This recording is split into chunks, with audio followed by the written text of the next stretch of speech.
मैं अल्लाह आप गवाही देता हूँ कि इन बेईमानों ने मेरी शान में गुस्ताखी की है। अबू बकर सच्चा है और ये झूठे हैं। तो अर्ज कर रहा था अबू बकर की इज्जत का मसला है, रब कानून बदल देते हैं, तरीका बदल देते हैं। क्यों?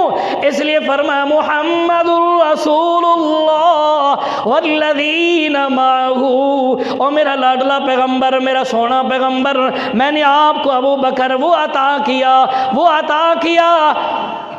मकाम भी आला, रुतबा भी आला, शान भी आला, आपके पीछे पीछे चलने वाला, आपकी सुन्नत में सबसे पहले अमल करने वाला।